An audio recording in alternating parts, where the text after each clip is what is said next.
Greetings and welcome to this month's Global Speakers Talk Summit. I'm JB Herrera. I'm the founder and CEO of Insight Driven Business, and I'm your host today.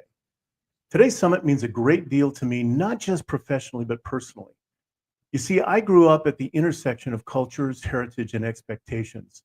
I was born into a proud Mexican-American family, but I was raised to assimilate in a world that didn't always welcome the difference. I learned early on what it meant to walk between identities, to be seen but not fully known, to succeed yet still feel like a stranger in the room. And that experience shaped my life, and it's essentially shaped my business as well. You see, Insight Driven Business is a strategic consultancy that operates at the intersection of technology and humanity. We try and guide leaders to make decisions that are both analytically sound and provide human insights that drive meaningful transformation. Now, this work directly connects to our summit's theme today, power, privilege, and purpose, because we believe that data without context is just numbers, and true insight comes from understanding the human stories behind the metrics, especially those from underrepresented perspectives that might otherwise be overlooked. So today isn't just a theme, it's a call to action.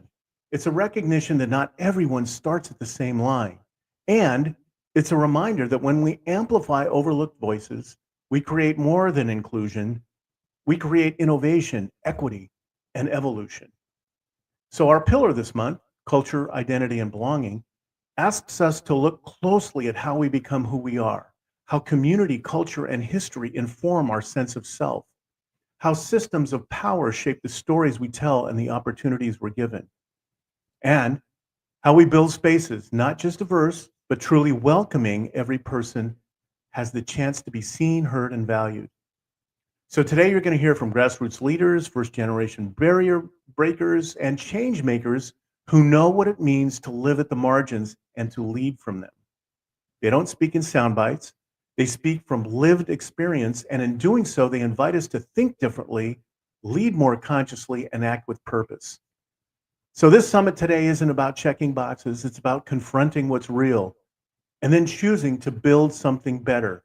So wherever you are, whatever perspective you bring, I invite you to enter this space with openness and respect. Because when we truly engage across lines of difference, when we pair empathy and strategy, when we choose to lead from our humanity, we don't just close the divide, we become the bridge. So let's begin. It's my first privilege today to introduce someone whose life embodies the intersection of transformation, identity, and design. Please welcome me in joining Bramharishi Abhijeet. He brings a rare infusion of corporate leadership and spiritual awakening to our theme today.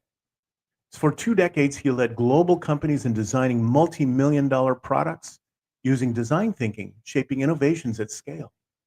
Yet despite that outward success, he felt a deeper calling, a need for meaning beyond metrics and moves in the market. And heeding that call, he made the courageous shift from corporate strategist to yogi, quantum healer, architect of the Golden Ascension Framework, which is a step-by-step process he developed to help professionals heal trauma, reclaim agency, and consciously design their most aligned reality. He stands as a bridge builder, someone who's grounded in systems yet radically humanized by lived experiences of marginalization, trauma, and awakening. Please join me in welcoming today Bramharishi Abhijeet to the stage. Welcome. Thank you, JB. It's my pleasure to be here. Our pleasure to have you, sir. So tell us your story. Tell us how you've come to that realization of going from corporate and making that transformation.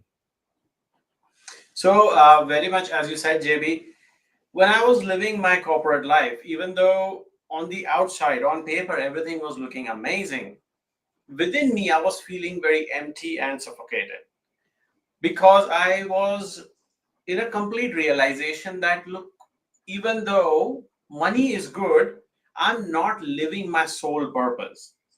This is not something that I'm born to do. Yes, this is paying my bills, but I had larger ambitions. So while growing up, I was trapped in this, right? Become an engineer. To become an engineer, I had taken a loan, then do higher studies, again take more loan, Then you get into a job to pay off that loan. Then in that meantime, you buy a mortgage. So essentially, it's a debt cycle in which I was introduced. And this is what exactly was feeling suffocating to me. And this misalignment, fundamental misalignment, led to chronic stress, chronic anxiety, essentially a deep sense of being unfulfilled, being deeply dissatisfied. And there was a thought in my mind, is this all there is? Is this what I'll have to do for till I turn 60, 65 years of age? Is this the meaning of life? Why am I suffering so much? So in this question, was hidden the answer. Why am I suffering so much? What is the meaning of suffering? What is the meaning of life? And this is what led me into a deep inner quest where I deep dive into, mystical understanding, deep meditation, healing work, self realization, which eventually led to, my spiritual awakening and enlightenment.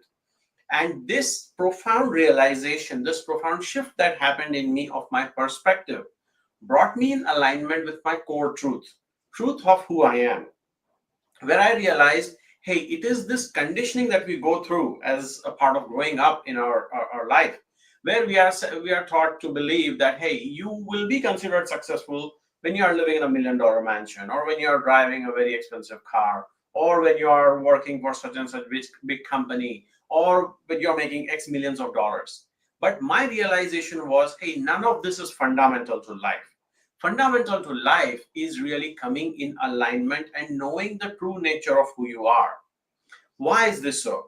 Because our topic today is about power, it's about privilege, it's about understanding, what is it that's causing separation identity, what is it that we can do to bring a harmony in the world. See, this is the fundamental that I realized after years of suffering and then figuring out a solution. Fundamentally, our identities are fragmented because we are chasing superficial gratification. Like I said, how expensive is my house? How swanky is my car? Or, these are all superficial experiences. But in depth, having lived across the globe, I realized at our core, we are all one. As a yogi, when we say yogi is not somebody who does yoga. Yogi is somebody who has experientially realized the core of life itself, which is unity consciousness. So that is my purpose, and this is the reason I'm doing what I do, to help people realize, hey, your differences, all the differences that we see in the world, which are now leading to conflicts and protectionism and whatever we are seeing in the world today, is because we are attracted to the superficial differences and we are completely ignoring the underlying unity, underlying oneness, the common thread of life which connects us all. Given that that's the case, do you think how can we apply what you've learned and those lessons into our daily activities? That's a great question. See, in our daily activities, if you are realizing at any point in time you are feeling stressed, you are feeling anxious, you are feeling less than happy, or if any kind of suffering is there in you, that's a moment where you remember to take a pause. Stop. Because as soon as you realize that there is suffering in my experience, in whatever kind, be it small or be it big, please realize that you are out of alignment with the truth of our existence. When you are in alignment with the truth of your existence, that means there can be no suffering in you. So how do we do this? See, humanity is suffering because we are addicted to rush. We are addicted to the next moment and the next moment and the next moment. Whereas whenever we are doing anything, if we realize, hey, am I operating out of the joy of doing something, whatever I'm engaged with right now, or am I operating out of some kind of scarcity? Maybe I don't have enough time to get this done and I need to reach the next task, or if I don't do this, something else will happen. What is the energy out of which I'm operating? And if I'm operating out of that fight or flight, that scarcity or that rush energy, take a breather, calm down, come back in alignment, and be fully present and joyfully do whatever you are doing. Why? Because this is exactly what is needed to help us break out of the scarcity mindset. See, any suffering is fundamentally a manifestation of scarcity mindset. And it is this scarcity mindset that we are seeing at a smaller scale in individual lives, as well as out there in the world in the form of conflicts, fights, all the unpleasantness that's happening. So the problem is not people, the problem is not the diversity of culture. In fact, that is the beauty that we have on our planet, right? But the problem is this uncontrolled fight or flight, operating out of suffering and scarcity patterns. This is just an energy frequency. If we learn to shed this and learn to operate out of rest, rejoice, rejuvenate mode, parasympathetic, blissful way of being, then life starts flowing smoothly. Suffering slowly dissipates out of our life, and we start being present in the wholeness of our experience, regardless of whatever we are doing. So, would you say that it's the awareness to take the pause that enables you to find that which is your most highest calling, or do you have the highest calling first, and then it gets hidden in the activities and the rush that we all live in? So I would say one precedes the other, or one complements the other, because when you're talking about finding your highest calling, obviously it is not hidden in rush, because how would you know what is your highest calling? When you're present with something and you realize, hey, when I'm doing this activity, whatever that activity may be, when I'm doing this activity, I feel immense joy and pleasure. That's your internal indicator. That's your intuition telling you, hey, this is the right direction. So then you go dig deeper a little bit. You start doing that activity more, and that opens up a new domain, a new pathway, where then you go on specializing. Hey, within this domain, when I'm doing such and such activity, okay, that's amplifying my pleasure. That's amplifying my joy. Why am I saying that joy is the indicator? Because when you are operating out of your innate soul gifts, when you start aligning with your purpose more and more, your being, yourself, not the part of you that is conditioned by the society, but your heart, your innate being, that starts guiding you from within by giving you pleasure signals, right? Wow, it gives me so much joy in doing what I do, what we call as passion projects.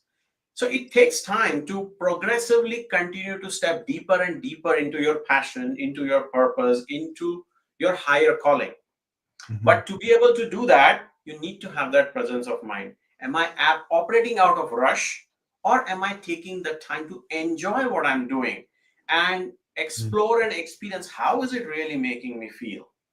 Is it resonating with me, or do I really want to go and explore something else? So presence is what leads to further discovery. And as you go on discovering new things, you will go deeper and deeper into the presence of whatever is, calling for you. Ah, okay. So, and I would assume that everything that you've been talking about really affects your Golden Ascension Framework, right? Goes into that. So Definitely. could you talk a little bit about that? Yes, definitely. Thank you for asking. See, the reason I created Golden Ascension Framework was that I realized, just like me, just like before my breakthrough, I realized that most people spend their entire life chasing the lowest two rungs of the 5 fundamental layers of human needs. See, there are 5 layers. We are multidimensional beings who have complex needs, and there are 5 fundamental layers of our needs. But most people spend their entire life trying to fulfill the most outermost layers, the most superficial layers. So let me just go through them one by one, and then we'll go deeper into this. So 5 layers outside in are your physiological needs, meaning your need for food, shelter, water. Then your psychological needs, your need for safety and security. Then your emotional needs, need to belong somewhere, need to have connections with people. Then comes your need for purpose alignment. What are you born to do? the need for having prestige, a sense of belonging, a sense of purpose. And then comes your highest need, which is knowing yourself, self realization. When you realize yourself, that is when you are able to actualize and operate out of your highest value potential. Only when you operate out of your self actualization is when you are delivering the most value for fully authentically being you. But as I was saying, unfortunately, most people never come to this place because they spend their entire life just chasing their physiological needs and psychological needs, meaning just food, water, shelter, and safety and security. That's it. And this is what keeps them on a hamster wheel. Like I said, get a loan, then get a job, to pay off the loan. Now stay in the job, and now you are in a job. Okay, buy a house, get a mortgage, continue to stay in the job for years. But where are you in all of this? Are you living to work, or are you working so that you can have a good life? So if you're working so that you can have a good life, then the simple question is, are you living your purpose? Are you doing what you're born to do?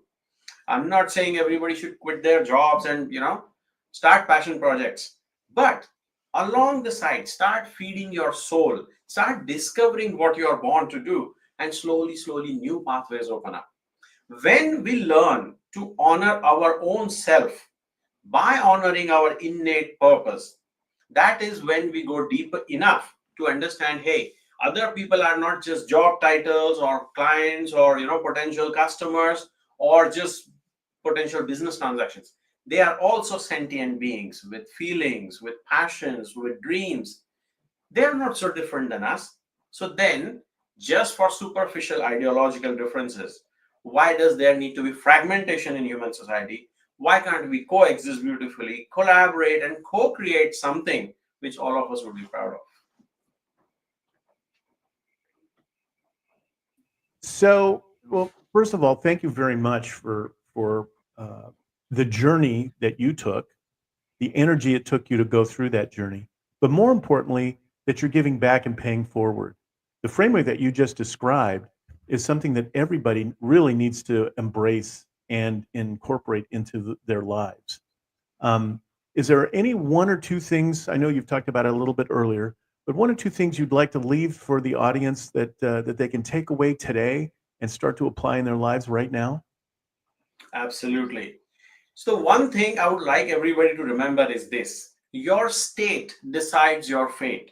Your state of being, what is the energy that you're carrying, is either it is deciding and creating a good future for you, or it is taking you down into a downward spiral. Why I'm saying this?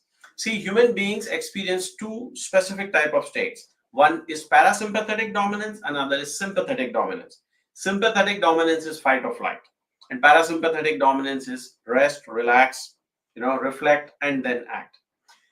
Obviously, whatever we practice more is what we get good at. And unfortunately, humanity has gotten good with fight or flight mechanisms, operating out of suffering.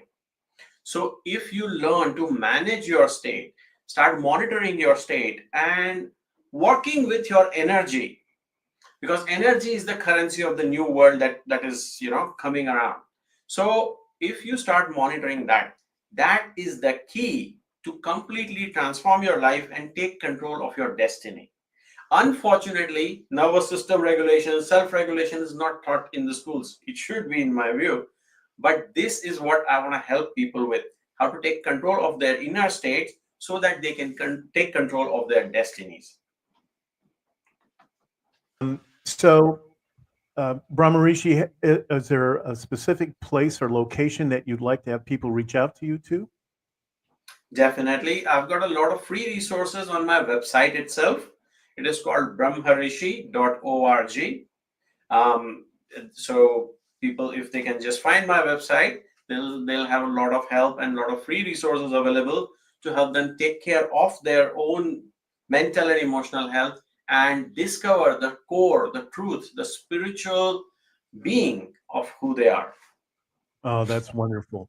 Thank you so much for being here today. I really appreciate it. The insight that you have and the experience that you have is amazing. I love the framework as well. So I invite everybody in the audience who's listening today live and who's listening in the recording to take advantage of going to the website and making yourself available to receive those gifts that he's giving to you. They truly are gifts that can enable you to really take your life to a new level. So thank you again, Bramharishi, for offering us a framework to transform not only our minds, but our lived experience, and a reminder that belonging really begins within. Thank you, sir. Appreciate it. Thank you so much, JB. My pleasure. Awesome. So now what I'd like to do is introduce someone who has shaped the very architecture of podcasting, a leader, an innovator, and a trusted guide. Rob Greenlee's voice echoes through the evolution of podcasting itself, with over 2 decades of at the forefront of this kind of digital media, from really fledgling episodes to an AI native multi-format streaming. He's consistently elevated independent creators and realigned power in his space. So he's a 2017 Podcast Hall of Fame inductee. He's a current chair of the podcasthall.com. He served in pivotal roles in industry-leading organizations like Microsoft, Podcast One, Voxnest, Spreaker, and Libsyn. I didn't know you were at Libsyn too. Wow, that's great. He co-founded the Adore Creator Network and Passion Struck, and is actively nurturing a community of creators navigating the rapidly changing media landscape. So today, Rob's going to share powerful insights into everything podcasting, as well as how you can become effective and the strategies that you can implement in today's world. So please join me in welcoming Rob Greenlee to the stage. Welcome, Rob. Well, it's great to be here, JB. I appreciate the opportunity to speak at your event, and what I'm here to do today is to talk about your voice has power, and I think that's the big experience that I've had in my life around podcasting and being an online media creator, and it's really about how anyone can share their story and create impact and be heard, especially for those that maybe haven't had a voice, that are underrepresented in what they're doing in their own life and their ability to do things in the world. So, so my theme here is that everyone really can and should have a voice.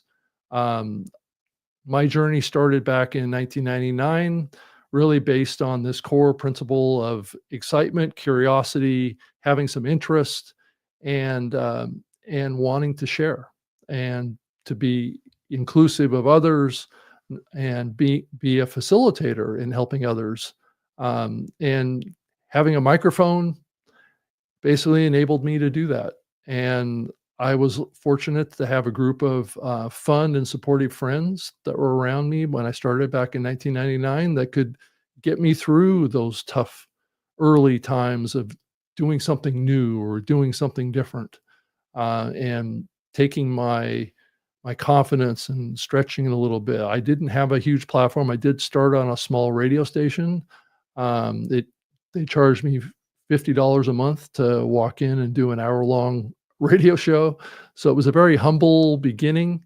I did not have any training or any kind of, boost in getting in there.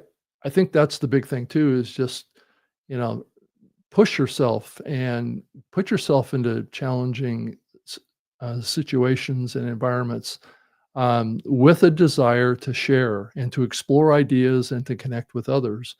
And that will take you a long ways, because everyone has a unique life experience that they can share that matters deeply, to yourself and to potentially others, that they can learn from those life experiences.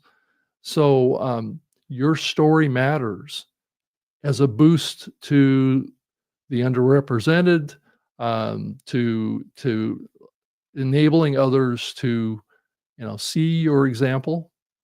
And if you bring an authentic voice that that has an impact on people, you can really make an impact, and you can facilitate people, be a facilitator for others. Um, we live in a world that often tells us our voice isn't big enough, right? And your stories aren't special enough. And oftentimes our inner voice tells us the same thing, that we don't have anything of value to share or to say, and that I'm not special enough, or I don't have access to what I need to do. And part of what I'm saying today is that podcasting has really has never been easier to get involved in, and it's not going to discriminate against you. If anything, it's going to boost you. And and and sharing your truth, your perspective is exactly what someone needs to hear from you today. So start small. Go against your self-doubt, right? If you have low confidence, you just have to struggle through that. You know, I never did a radio show or a podcast back in 1999. I walked in there and I had supportive friends that helped me get started and helped me get over some of my hesitation and my lack of ability to really know what I'm doing. So I bumbled my way through it. The good part about starting out a podcast is that right at the beginning, there's probably very few people listening. So you can trial your way into getting better. And that's a life lesson for anything, is that you have to start somewhere. And honestly, the tools are already in your hands and in your mind. So anyone can have the accessibility to the creator tools of today. There's no limits, or there's no people out there that will stop you or say no in modern podcasting and in the storytelling space or medium today. It's wide open to the underrepresented, and the underrepresented is welcomed now more than ever. And it's easier now more than ever, because every one of us has a podcast studio in our pocket. The microphone in your smartphone today is better than the microphone that I had when I started back in 1999. So you don't need high-end gear or high-end audio equipment or spend a lot of money more than what you've already spent to get started. All you have to do is bring your passion and your purpose. And there's plenty of free tools out there and platforms, and even AI are leveling the playing field and making it easier for creators every day. So you don't have to spend a lot of money to put your voice out there in the world and contribute to others and to be supportive of others and be a facilitator of other people's voices. So really, the biggest barrier is overcoming your own self-doubt and not trusting who you are and what you can bring to the world that is valued.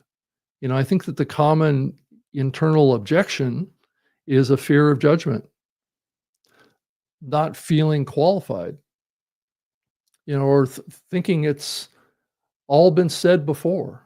Well, it may not have been all been said before. And likely that's not the case, because each of us have had a different life experience. So just to give you an example, if I had waited until I felt fully ready and fully confident, I'd still be waiting today after 25 years.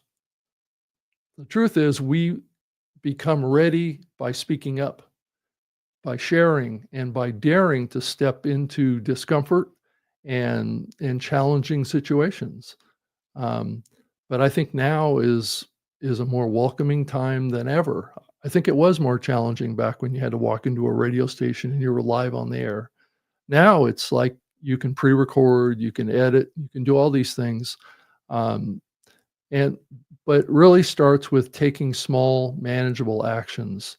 You know, and my advice to you would be just record a video on your phone and publish it up to Facebook or to the Instagram platform, and just start coming up with ideas around how you can share and how you can facilitate the connection and empowering of others through that process, and help others based on your life story. So your voice is limitless in its impact.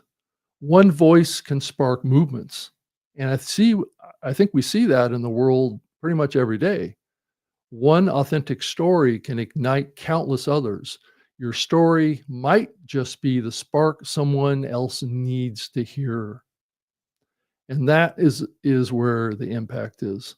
And if you can create a interactive relationship with that someone and boost them and help them, then that's when you reach this point of making real measurable impact.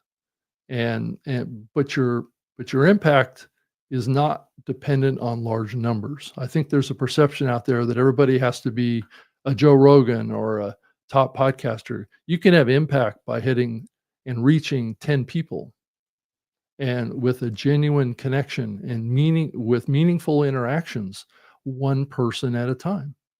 And that's really always been the power of podcasting. So what we have to focus on is empowering each other, build community and connections, and really empowering new and existing voices in the world by using your voice to inspire others to have an impact, and encourage your listeners to lift others up around them, create a movement, amplify each other's stories of challenges in your life. So the most powerful thing we can do with our voice is to empower and give voice to others.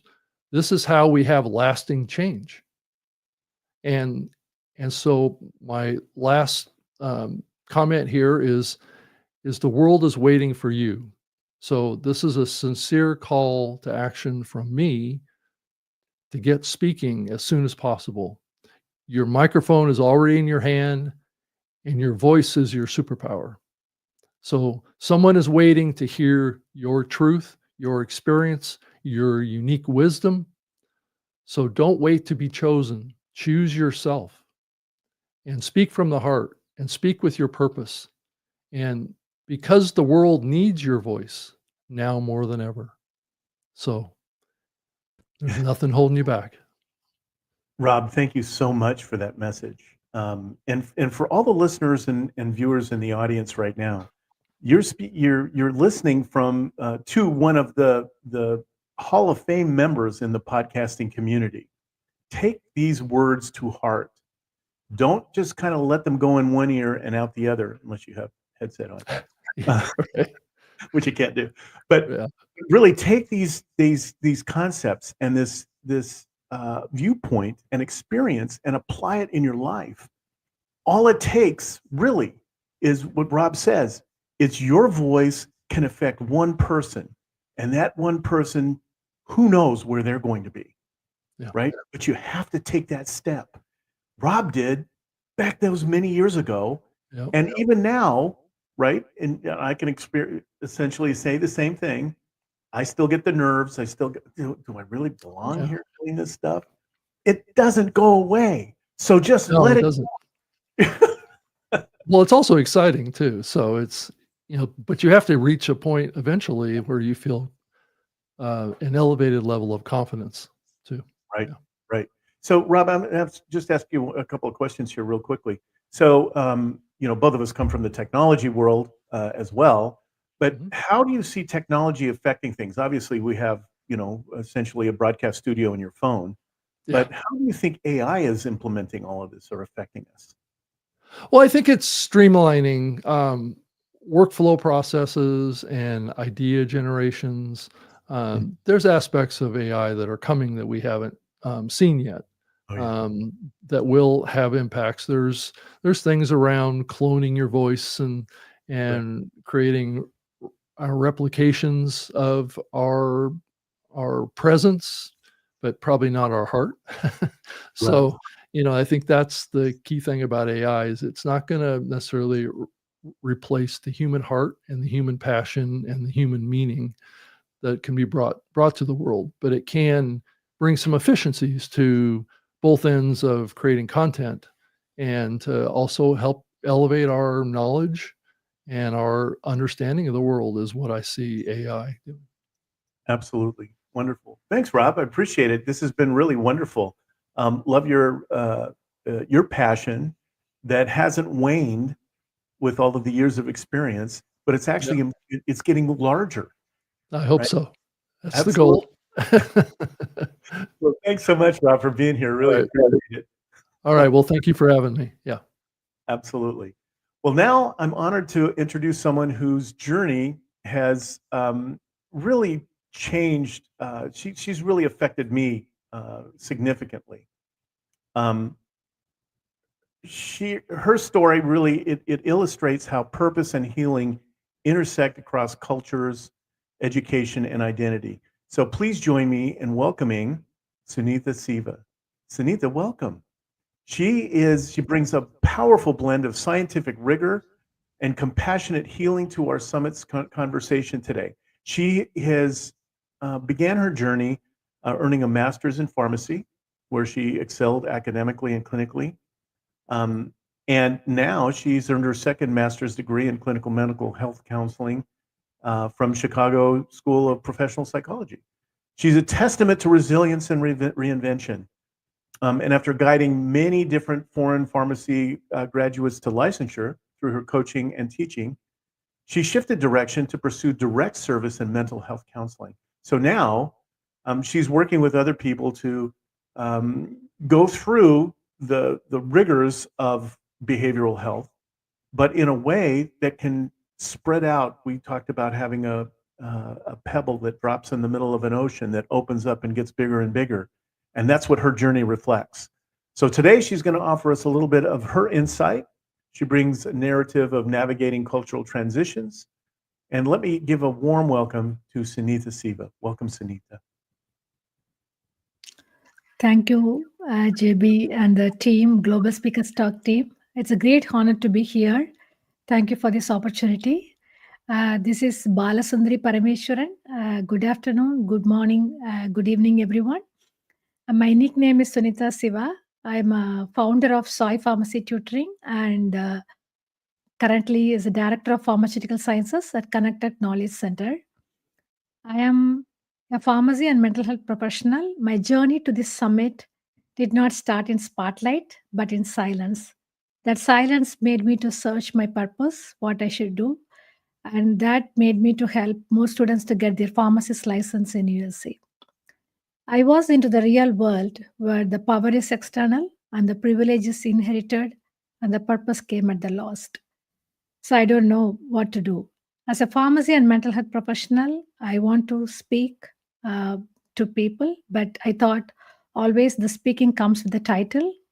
But I took some courage to talk now, currently here. I was navigating the system where I often felt unseen, but in those very spaces of visibility, my voice was getting into shape. There was a turning point when I was doing my counseling education during my practicum and internship. I found that words can change others' life. So that realization transformed my work, my worldview, and how I show up in rooms like this. And as a speaker, mentor, and a educator and a learner, I believe we always carry the responsibility to do three things. The first one is realizing our power. The second one is integrating our privilege. The third one is living out with purpose. When it comes to realizing our power, what is the power I have? That is, it is professional, it is relational, or it is personal power. We don't always control where we start, but we can help. We can shape and influence others. And when it comes to privilege, what I'm doing which others can't do, and how can I use it to lift and not limit others, and how I can live my purpose. And the three things made me to think about starting my own coaching business, and which helps people to get their pharmacist licensure to serve the community.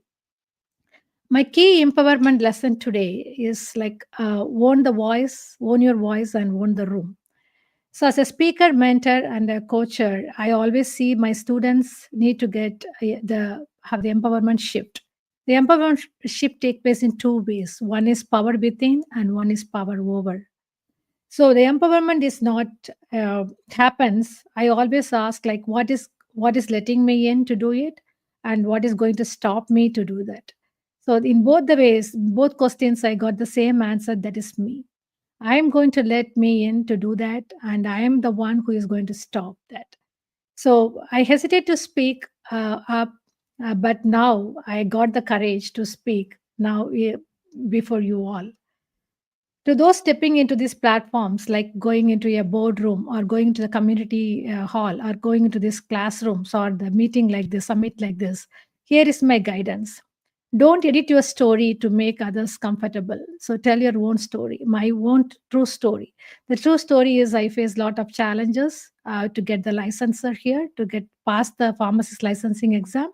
I studied with my 2-year-old son, and then I prepared my exam by myself without any external resources. And then I got my internship in 4 different setup in home health, in oncology, in community, as well as in hospital pharmacy, where even the current pharmacy graduates from USA, they are not able to get it. So that internship, now the knowledge I gained through internship and how I prepared myself for the exam, that made me to start this coaching business. And I believe this my experience will definitely give an insight to others, and mainly for the Indian moms who are struggling like me, sitting at home, not do not know what to do. And this will definitely help them to motivate and achieve their goals. And my struggles will definitely give a strategy for them. And practice the presence. So always speak from wholeness, speak not for performance, but speak to change others, to influence others. So the people will listen with their hearts, not with their ears. Empowerment is not a moment, it's a mindset. And when you own your voice, that is your own story. So speak not to impress, but to ignite others. So today in this talk, I have a practical takeaway to the people who are listening to this summit. The P3, the grid, which talks about 3 things. What's the 3 things? The first things, do you have the power to change anybody's life today and uplift anybody's life today, like mentoring, by advocating, or by creating a space? The second point, did you have the privilege and check with inclusion, that is choose inclusion? Like uh, did you defer? Did you postpone anything? Did you say congrats to anybody? Did you appreciate anybody? Or did you listen with empathy to some people? And you need to align with your action with your purpose all the time. So did you teach anybody? Did you write anything in the social media? Did you create anything? Or did you serve the community or serve others? These 3 things, if you do it like I have created like a reflection tool to help people to use this for their daily purpose.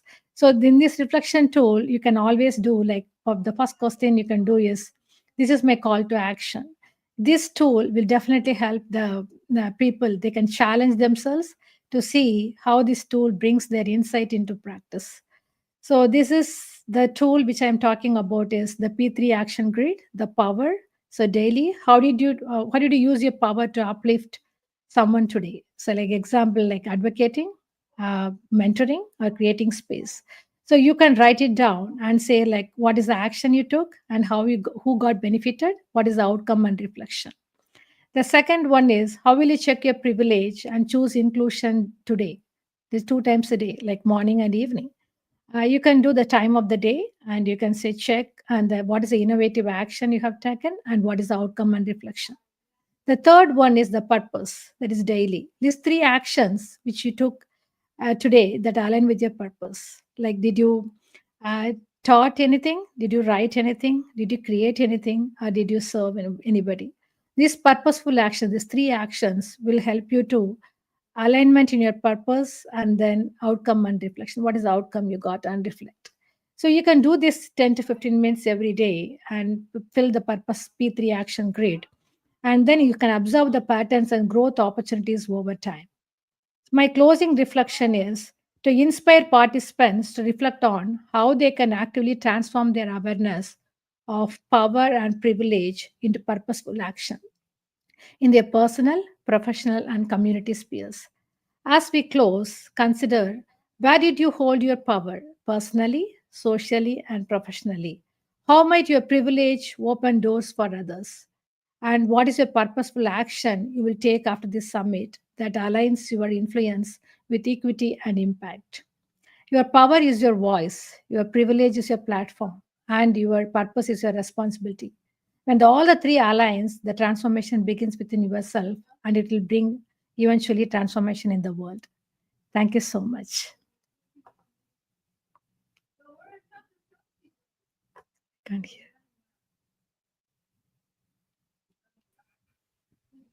Thank you so much, Sunita. You nailed it. You got it nailed. I love it. So what I want the audience to understand is when Rob talked about, the getting out there and doing it, he was talking to Sunita. She's getting out there and doing it right now. So we're actually living this this pillar, this whole purpose that we have for today's summit. You're seeing it in real time. Sunita has actually overcome all of the things in her life to give that information to herself and is paying it forward to everybody else. And now she's sharing it with the world. So Sunita, I want to thank you so much for the energy, the courage to take the steps that you're taking, and just a wonderful presentation. Thank you so much for being here. Appreciate it. So now, please join me in welcoming a speaker he speaks about grit and heart, someone helping entrepreneurs cross the start line into their zone of genius. I'd like you to introduce Jesse Scooby Blount. He's the voice behind Undiscovered Entrepreneur Get Across the Start Line podcast. And I'm telling you, he's going to bring all kinds of energy. So if you aren't awake, you're going to be awake here in about 3 seconds, right, when he gets on. He guides emerging founders in taking action and breaking through 4 key barriers to keep many dreamers stuck. I'll let him talk about those. And his weekly episodes offer real stories, practical strategies, and relentless encouragement for so-called undiscovered entrepreneurs. So today he's going to share actionable insights into turning self-doubt into momentum, redefining failure as fuel. I love that. And building purpose-driven businesses that reflect identity and values, not just metrics. Let me welcome Scooby Blount. Scooby, come on board. Hello, JB. How's it going? Thank you so much for having me. I'm so excited to be here with you all today. Awesome, dude. We're welcome here. Welcome. All right. So I'm actually just going to get right into it. First of all, the first thing I want to say to anybody that's listening right now, I want to make sure that you listen to what everybody has to say, with everybody that has already spoken and everybody that's going to speak. We all have something very crucial that we are all waiting to hear. So make sure that you listen to every single one of them. But there is one major thing that every person that talks here today has in common. And I'm going to get to that here in just a second. But what I'd like to do here very first is talk to you about the 4 hurdles of stop. Now, the 4 hurdles of stop: the perfectionism, imposter syndrome, failure, and fear. I like to call it poof, kind of like, what the teenager says when you try to say something employment. They go, poof, whatever, right? But we're going to turn that into something a little bit different here. So first of all, what I'd like to talk to you is the P part and the hurdles of stop: perfectionism. Perfectionism is definitely something that kind of attacks us. We don't really know exactly how it comes about, or it happens. But it does. We're waiting for that perfect time. I mean, how many times have you told yourself, I'm going to wait until this is the perfect time? I do it all the time. We do. We wait until the perfect situation. We wait for the perfect subject to come up so you can actually talk about it. We wait for the perfect product to be done and finished and make sure that's perfect. Why are we waiting so much and so long for the perfect thing to happen. Because you know what? There's nothing really that perfect that happens around here. I mean, if you're experiencing life right now, we know there's nothing that's perfect. So why are we waiting for perfect to happen? Instead of waiting for that perfect time, put your smallest viable product out there right now and just see what happens. You never know what's going to happen out there. That smallest viable product might be just exactly what somebody's looking for. And maybe we can get some feedback from other people. Okay, this isn't perfect, but let's take a look at this and tweak that. And maybe we can make something out of it. Do not be afraid to put something out there that's not perfect. That's why it's so important to get over the perfect hurdle of stop. That's why I really like calling that. We use perfection as it's like it stops us and it procrastinates. It turns us into procrastinators. And it's really kind of weird for me to talk about and hear perfectionism and procrastination in kind of the same sentence, but that's exactly what we're doing. We're procrastinating, waiting for that perfect time, but we know psychologically that perfect time is never going to come. So we're using it to distract ourselves and not put anything out there because we're scared to put something out there. Let's not be afraid to put something out there, no matter what it is. Could be a new product, could be a new podcast episode, it could be anything. But let's not wait for the perfect time, because without start, there is no finish. The second one, the part, imposter syndrome. This one, imposter syndrome, is something that has stopped me so many times. When I first got started in my entrepreneur adventure, I always talk down to myself. Who am I to do this? I'm just a guy. I don't have any degrees. I don't have a piece of paper with a signature on it saying I passed the test. Who is going to listen to me? And there's so many other people out there that people can listen to. Why is somebody going to listen to me? Let's not let that stop us, because with everything that we do, we gather experience. We don't just read a book and just blurt something out. We take those times to sit down and learn on time and learn what we need to learn now. And always remember, there is somebody 10% behind you that wants to know what you know. Use that as a tool to get over the hurdle of imposter syndrome. At one point or another, we all have some concept of imposter syndrome.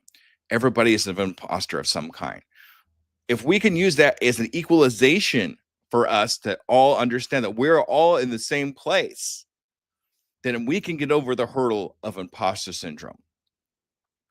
For me, it took somebody else to tell me, don't say that I have imposter syndrome. It's my imposter syndrome. Change those words. Don't own something that's so negative that we have to take it upon ourselves and it stops us from getting across the start line. So make sure we actually even talked about it. I heard Rob even actually talk about a little bit about imposter syndrome as I was listening to him speak. We all feel it at one point or another, sometimes all the time. We have to get over that hurdle of stop to be able to get on with our entrepreneur adventure, or even start our entrepreneur adventure. Because without start, there is no finish. Now, the last two hurdles, I kind of combine those two. Number one, to save us a little bit of time, because I could do this all day if I really needed to. But two, they also tend to kind of get together. So we always have fear and failure. They always go together. We fear failure. Why do we fear failure so much? Because we don't want to have that negative experience. We don't want to feel that heat in our chest, or however everybody kind of feels. I always feel failure in my chest, kind of get that tight feeling. We have to understand that this is part of the process. This is part of what we do. There's going to be failure. And the sooner we accept the fact that we are going to experience failure, the sooner we could get over that hurdle of failure and get over that fear of failure, to move on to with our entrepreneur adventure. As a matter of fact, there's an acronym that I used for FAIL. First attempt in learning. This more times than not, this is something we've never done before. So we got to understand that there's going to be room for failure. This is the first time we're doing it. Be ready for it ahead of time and understand and look at it and see, oh, I did this. Now that I know that this could happen during this time, if it comes up again, I'll recognize it. I'll be able to see it and understand that we can actually get over this failure, especially if it comes back again. We already know how to handle it. So let's handle that failure. But all of these come together under fear. We all fear. It's a type of fear. Now, there's different types of fears. I hope you understand that. This isn't going to be a saber-toothed tiger that's going to bite you in the rear end. Not that kind of fear, because that's the kind of fear that saves you, okay? Let's not get that mixed up. But we have to understand the fear that we're facing right now is something that's not real. As a matter of fact, the acronym for fear, false evidence appearing real. This is not something that's going to hurt us physically. So let's get over that hurdle of fear, because on the other side of that hurdle is going to be something great for you. The person that's watching this right now, get over that fear, the fear of imposter syndrome, the fear of perfectionism, the fear of failure, because on the other side of that fear is going to be greatness. It's going to be the thing that you're looking for. It's going to be the thing that you've been pushing so hard to be able to accomplish for not just yourself, but for your family, for anybody else that's going to be cheering you on, because they're looking for you. They're cheering for you right now. So remember, perfectionism. Let's not wait for the perfect time. Let's do it now. Imposter syndrome. Don't stop or don't start because you don't feel like you're worthy of starting. Don't feel like that you have to have some kind of special permission from somebody out there saying, okay, you can start now. Let's not wait for that. Let's just start. Failure and fear. Let's not fear failure. Let's use fear. Let's use failure as tools to guide us across the starlight in our entrepreneur adventure. Because remember, without start, there is no finish. And the thing that actually combines us all together, the thing that all of us have in common, we all started. We all got across the start line in one way, shape, or form by overcoming the 4 hurdles of stop. I just listened to somebody just now who's overcoming those things and got her start. So congratulations on that. I'm really excited for it, and I want to keep tabs on you to see how things go for you. How we wrap this up. I'm going to wrap this up really in the way that my 6-year-old son, when he was 6, he said this, and he's 18 now, and we still live by these words today. I can, I am, I will, and I'm doing it today. The most important the most important thing in that is we're doing it today. We're doing it now. We're doing it while we're thinking about it, because what happens if we don't do it now? We don't do it.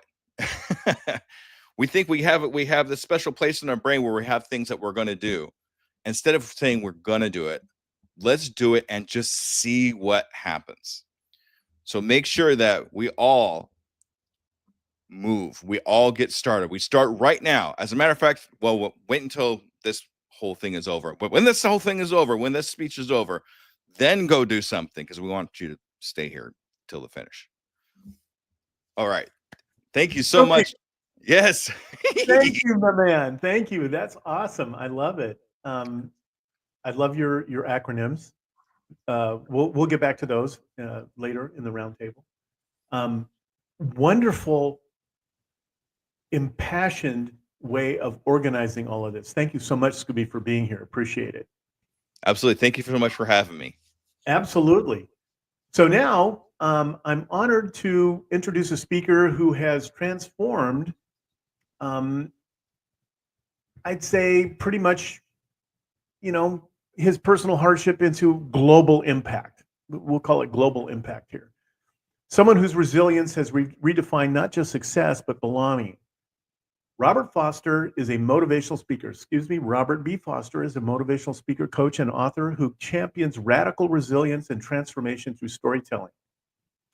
As the host of the Shut Up and Grind podcast, he amplifies stories of trauma, survival, and breakthrough, motivating audiences to carve new realities when life seems to collapse around them. He stands at the intersection of pain and power himself. He's navigated loss, divorce, job upheaval, single parenting of 5 children. Yet his voice now helps others turn their mess into message. So today, Robert's going to share how he conquered his fear, embraced authenticity, and tapped into a deeper sense of purpose, and how each of us can do the same. So please join me in welcoming Robert B. Foster to the stage. Welcome, Robert. Oh, you're on mute, dude. Oops, my bad. How we doing? Thanks for the opportunity. Absolutely. Welcome. So tell us your story. Absolutely. Go for it. Geez, well, I don't have time to tell the whole story. But first, I want to point out, being on a panel is awesome. Like, I host my own podcast, and I do panels every now and then, because there's not just one way to do something. So the last 3 guests all pretty much talked about the same subject, but all 3 of them came at it from a different angle. And I'm going to come at it from a different angle myself. So you can tell by my attire, right? I'm a fitness manager, I'm an athlete, I'm a competitor, and I believe in authenticity. So when I got the message to show up in professional attire, I wrote back like, this is what my profession wears. So I'm all about being yourself. But how did I get to this level? So growing up, I was the youngest of 7. And for whatever reason, I drew the genetic short stick. So my brothers were 6 feet tall, muscular. My sisters were tall. We were all athletes. And I was watching them all excel in their respective sports. And now I was a little envious, but not the negative envy. I was proud of them, of what they were able to accomplish. But I'm like, why am I short and skinny? And why are these guys all big and just dominating in everything that they do? And on top of that, I had a very bad stutter, like to the point I couldn't even say mom. It was like mama, mama, mama, mama. So getting teased by them, getting teased at school, you can't see with the headphones, but I have skin tags on my right ear. So now I have a stutter, I have skin tags, and I'm short and skinny. To put it in perspective, as a freshman in high school, I was 5'4", 88 pounds. 5'4", 88 pounds. So I spent the first 10 years of my life thinking that there's something wrong with me. It's like, how come I'm the one that has the stutter? How come I'm the one that has the skin tags? How come I'm the one that's hitting puberty late? And I'm watching my siblings get medals and ribbons and all these awards and accolades. And here I am, just the black duckling, you know what I mean? Or whatever the saying is. But one thing that did lay inside me was a drive. And it's that drive that still motivates me today. And that drive really got tested when I was in speech pathology for the stuttering. And the speech pathologist said something very profound. He's like, Robert, there's nothing wrong with you. He said, you just need to slow down. And I'm like, I've been in therapy for 2 years, and all I need to do is just slow down. See, so sometimes in life, we overcomplicate things, and we put these limitations on ourselves. Like the other panelists mentioned, self-doubt, imposter syndrome, lack of belief in oneself, low self-esteem. We do that to ourselves. And I did that to myself at a young age. But where it started to turn, so as that freshman, 5'4", 88 pounds, I go to my outdoor track coach and I asked him to see the record book. So I just want to preface this by one of my brothers used to wear a white t-shirt with his track records on it. And little did he know, I was behind him taking notes on all of his records. I'm like, so I'm going to erase all of them. Because I figured eventually I have to grow. Like my dad's over 6 foot, my brothers are over 6 feet, like uncles and stuff are over 6 feet. It's like, I have to grow at some point. So I asked the coach for the record book. And he looked at me like this. He went, why do you want the record book? And I said, oh, because I'm going to break the high jump record. And again, he says to me, you don't have what it takes to be a high jumper. Why don't you go try hurdling? So in that moment, I had two choices. I could have just taken his direction for my future and went over and did the hurdles. Or I could have believed in what I thought I was meant to do. And that one moment really set the stage for who I am now. So we'll fast forward. As a senior, I finally grew. And not only did I break the high jump record, I held it for 21 years. I held the Southern Division triple jump record. There's 16 schools in the Southern Division, and I held that record for 24 years. I was part of the 4x100 meter relay team who broke the record 4 times, and I left school with a pentathlon record. And now I don't share those to flex. It's not about me. My talks are about the audience. So anyone that has been told that you can't do something, nobody else can decide your future but you.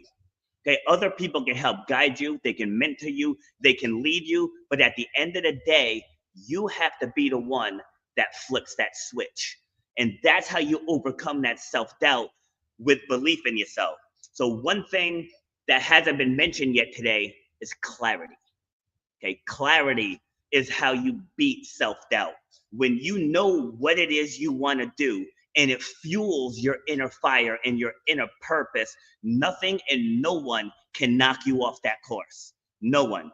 And to further illustrate this, in 2009, I was fired from my job in February. My now ex was pregnant with twins. And initially, I was mad. I was mad because I had never been fired before. I was completely blindsided. We came off of a great week of sales. Food cost was good, labor cost was good, bar cost was good, like everything was just good. And then the boss came in and handed me my last check.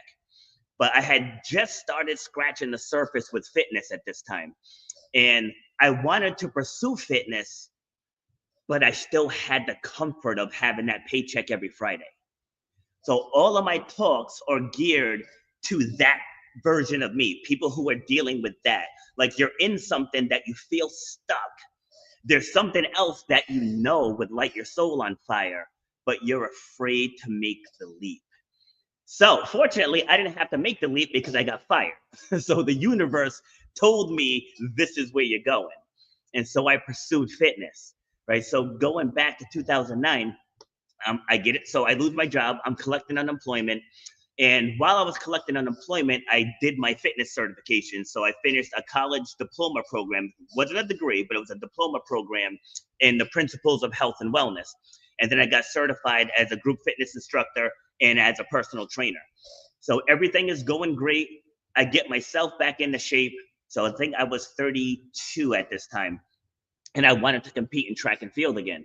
So as I said, I was just scratching the surface with fitness, so I didn't really understand how the body worked completely. I knew somewhat. So the way I was training myself, I was giving myself an imbalance unknowingly in my lower body.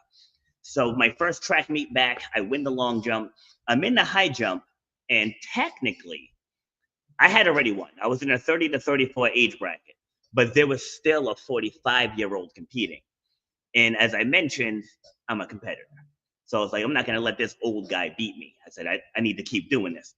So we fast forward, and I end up tearing my patella tendon to the point where my kneecap was about 4 inches up my quadricep. And so now the pivotal moment in this is I get to the emergency room.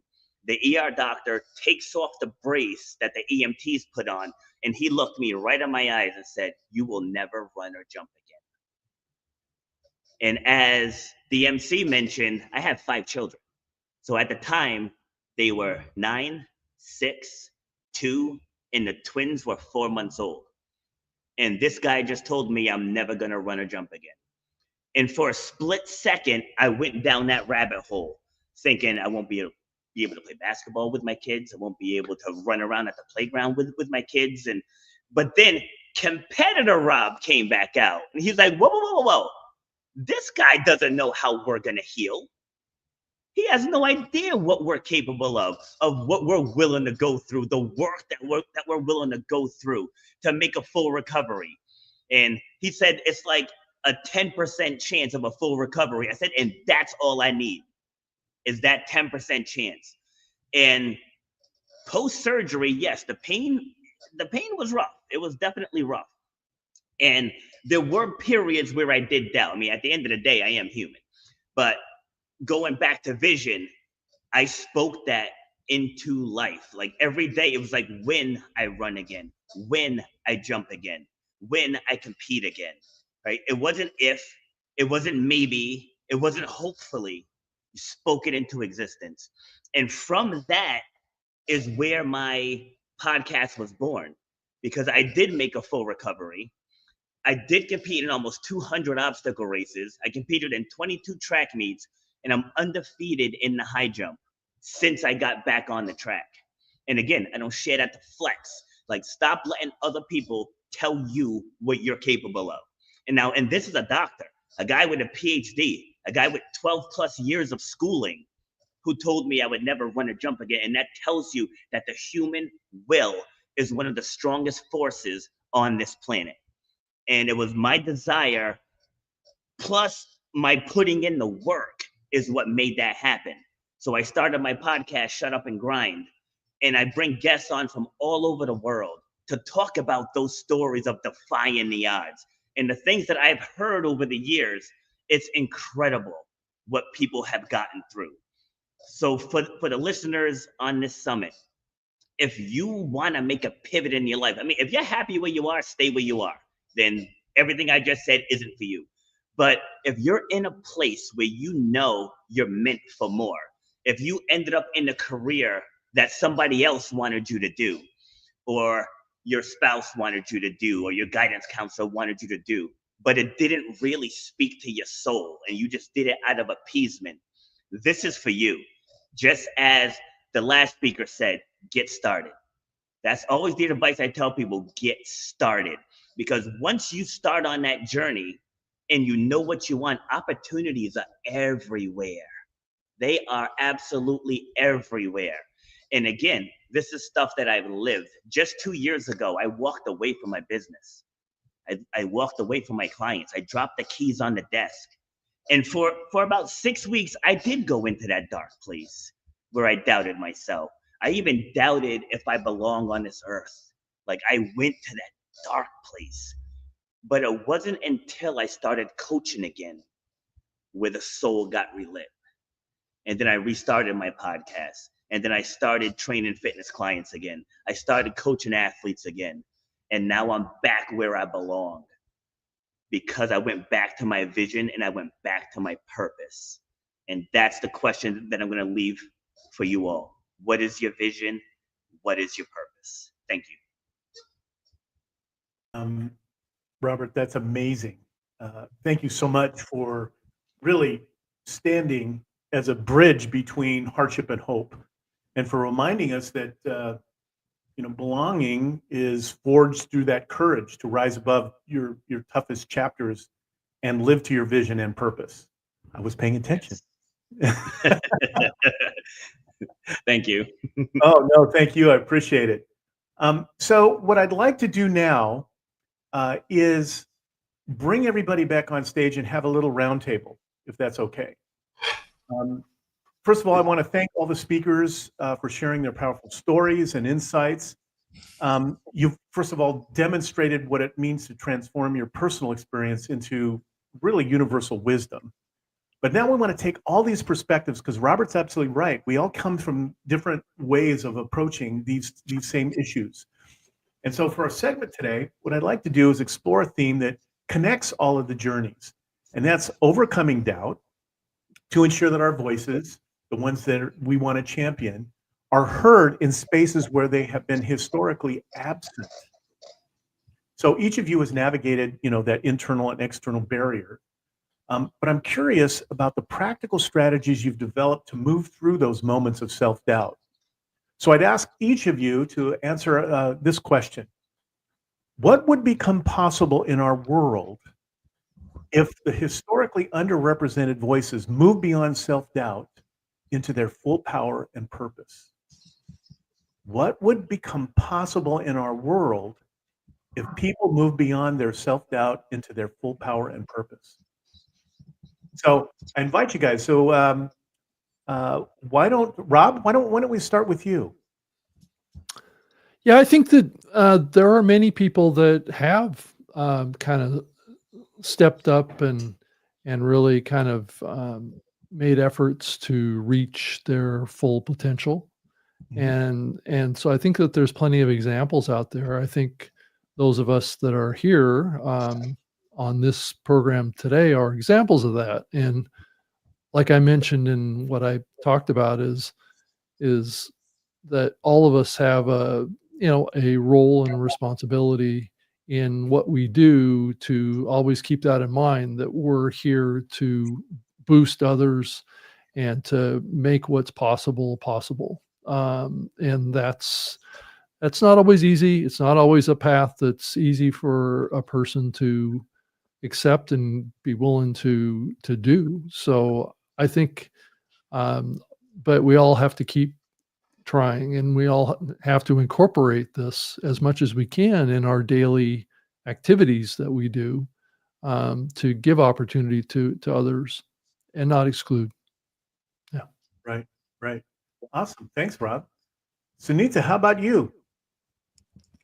Yeah, I always had the self-doubt that if I went into coaching for pharmacy graduates, whether I will be successful, because I didn't start my career as a pharmacist, but I went to teaching and coaching.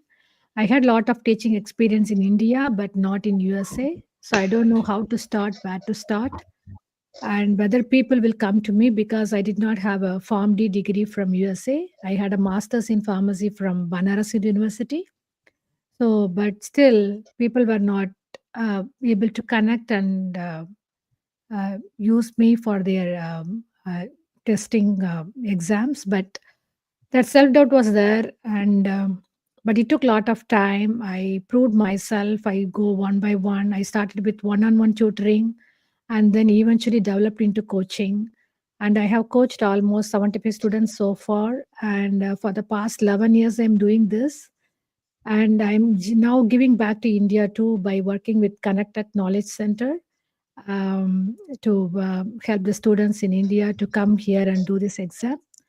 So I overcome by myself by talking to myself, doing a lot of self-talk to myself that I can do it, I will win, I will help more people, I will live with my purpose. And I hope that helped me to achieve my goals. Love it. Thank you. Appreciate it. Scooby-Doo, what's up with you? Sorry, I can't help but do that. Okay, so here's the thing about self-doubt, especially when it comes to me, because when I was growing up, self-doubt was definitely prevalent in what I was doing. But it wasn't just coming from myself. I was taught self-doubt. I was taught self-doubt by the people that were around me, saying that I wasn't good enough, I wasn't smart enough, I didn't have the credentials. It kind of leaks into a little bit into the imposter syndrome and where we learn that from. But self-doubt can be overcome. One of the main ways we could recover from self-doubt is to stop listening to these people that are telling us we can't, and show these people that we actually can. So self-doubt for me, it definitely, when I first got started, not just in podcasting, but doing anything really. But self-doubt for me it's been probably one of my biggest hurdles to get overcome. And it goes right in there with imposter syndrome. That's how I know it's one of the 4 hurdles of stop, because it's a part of it. We have to unlearn what these people have pounded into our heads, that we are not good enough. So let's show them we can be good enough and move that self-doubt into purpose. And that's what I got to say about that. Ooh, like that. Yeah. And I'm sure, Robert, you got some things to say about that too, huh? Yeah, so what I have to say is going to piggyback on what Jesse just shared. So a quote from my book says, "A child left to grow without toxic interference from others will naturally become who they were meant to be. So to Jesse's point, self-doubt is taught. Take a tiger, right? A tiger doesn't have to be taught to be a tiger. They just are. But then you go to a circus and you see a tiger jumping through hoops, right? So that tiger was convinced that it's something other than what it is. And that is true of us. Most of us and the people that I work with, they already know in their subconscious mind what it is they want to do. But along the lines, someone told them, you're not good enough for that. You're not talented enough for that. You're not educated enough for that. You're not pretty enough for that. And then they took that on as real. And I fell into that myself when I was managing restaurants. I dropped out of college 3 times and I'm 50 now. So back then you were told, if you don't go to college, you're going to be flipping burgers or pumping gas. And I took that to heart. And I ended up staying in the restaurant industry probably 10 years longer than I should have. And then when I finally made the jump into fitness, again, people like, you don't have a marketing background, you don't have an accounting background, you don't have any of this stuff. But I managed restaurants for 15 years. I know how to hire, I know how to fire, I know HR rules, I know labor laws. Like, I knew a lot more than I thought, but I let that societal stigma hold me back. And so once I chose to break free from those holds, those strongholds that I had on my mentality, that's when I was able to move forward. And I ended up opening up a 5,000 square foot facility. One of the hardest things I thought in the world was to make $100,000. And we did that in the first 5 months. And why? Because I dropped that self-doubt. Like, that's not something that has to stay with you. You can literally rip it out of your soul and let it go. That's sweet. I love it.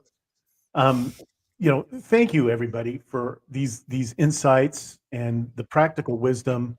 What's clear from the conversation, at least for me, is that self-doubt isn't something necessarily to eliminate, but it's something to use to transform, right? The doubt is going to be there no matter what. We're human, right? Robert talked very specifically about, hey, you know what? He had to face it many times.